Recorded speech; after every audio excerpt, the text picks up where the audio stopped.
और इन लोग की भविष्यवाणी कभी फेल ही नहीं हुई थी। तो इन्होंने एक कैलेंडर बनाया था और इनका गणित इतना तगड़ा था कि ये कैलेंडर जो बनाए थे बिना कैलकुलेटर, बिना कंप्यूटर, बिना मोबाइल के 2000 साल आगे तक का। और आज आप लोग इतने पढ़े लिखे हैं ना, अगले 100 साल का तुम कैलेंडर नहीं बना सकते। 31 दिसंबर 2012 बस मना रहे थे लोग ना कि कैसो कट जी तो और जैसे कटा अब 1 जनवरी 2013 आया।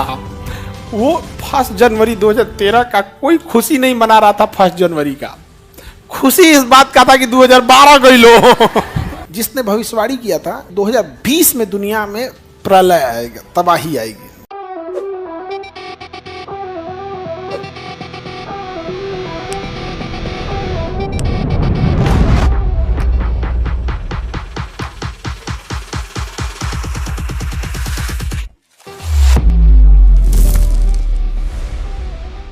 पहले प्राचीन काल में यहां एक सभ्यता रहती थी, आज से 1700 साल पहले।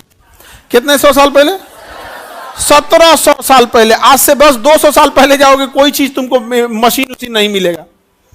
आज से अगर 200 साल पहले चले गए तो गाड़ी, motorcycle, calculator, mobile, telephone, torch वॉर्च कुछ नहीं मिलेगा। 500 साल पहले चल जाओ तो खाली ऊंट, गाय, बैलगाड़ी, यही सब मिलेगा। 1700 साल पहले थे सब कौन? यहाँ पे माया सभ्यता रहती थी, जिसका मुख्य निवास स्थल ग्वाटेमाला का जंगल था। कौन सा जंगल? ग्वाटेमाला। उसमें मिला ग्वाटेमाला। तो वहां एक जंगल था, वहां ग्वाटेमाला की सभ्यता रहती थी। ग्वाटेमाला में माया सभ्यता। कौन सभ्यता? माया सभ्यता। कहां रहती थी? ग्वाटेमाला। और इन लोग की भविष्यवाणी कभी फेल ही नहीं हुई थी। भविष्यवाणी कभी फेल नहीं हुई थी। और भविष्यवाणी जब फेल नहीं हुई थी तो इन्होंने एक कैलेंडर बनाया था और इनका गणित इतना तगड़ा था कि ये कैलेंडर जो बनाए थे बिना कैलकुलेटर, बिना कंप्यूटर, बिना मोबाइल के 2000 साल आगे तक। और आज आप लोग इतने पढ़े लिखे हैं ना, अगले 100 साल का तुम कैलेंडर नहीं बना सकते, हाथ चढ़ जाएगा, बना सकते हो। लेकिन वो वहां से 2000 साल आगे तक का कैलेंडर बनाए थे सब। लेकिन आप कितना भी कैलेंडर आगे बना दिए, किसी ना किसी एक समय जाके तो खत्म होगा। फिर वो कहेगा इसके आगे आप बनाइए। तो वो कैलेंडर खत्म हो रहा था 2012 में, उसके आगे वो डॉट डॉट छोड़ दिए थे कि भैया हम लोग अब आगे कोई आएगा तो बनाएगा इसको कंटिन्यू। कोनो हल्ला कर दिया कि 2012 में दुनिया खत्म हो जाए, हल्ला कर दिया 2012 में दुनिया खत्म हो जाएगी। काहे कि माया सभ्यता की भविष्यवाणी कभी फेल नहीं हुई थी और उनका कैलेंडर 2012 के बाद डॉट डॉट था। तो हल्ला कर दिया कि 2012 में दुनिया खत्म हो जाएगी। हम दुर्गा पूजा के पंडाल में गाना बजता था, 2012 में आई भूकंप तू ही बचैबू ए माई। बजता था कि नहीं बजता था? अरे 2012 में तो क्या, आप लोग 2012 में छोटे होंगे, 4-5 में पढ़ते होंगे, 1-2 में, हाँ 3-4 में पढ़ते होंगे आप लोग यहाँ पर। हम लोग 2012 कैसे बीता हम ही लोग को पता है।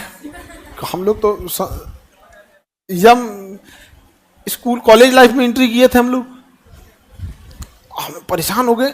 सबसे तकलीफ दे दिन जानते हो क्या था?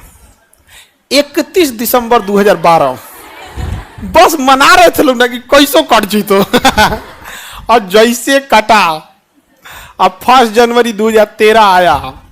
वो 1 जनवरी 2013 का कोई खुशी नहीं मना रहा था। 1 जनवरी का खुशी इस बात का था कि 2012 गई लो अरे तबाही तबाही, सबको इतना डरा के रखा था सबकी, क्या कहिएगा यहाँ पे। लेकिन उन सब में पता ही नहीं कि माया सभ्यता है, नहीं समझ आ गया। माया सभ्यता का कैलेंडर ऐसे नाश हो गया था। एक और सभ्यता थी जिसने भविष्यवाणी किया था कि 2020 में दुनिया में प्रलय आएगा, तबाही आएगी। और 2020 में कोरोना आया था। बाबा बेंगा, ये कौन बाबा हो? यू कौन बेंगा? लेडीज है, बाबा बेंगा नाम है। आगे बढ़ते हैं। भविष्यवाणी अलग चीज होती है और वास्तुशास्त्र अलग चीज होता है।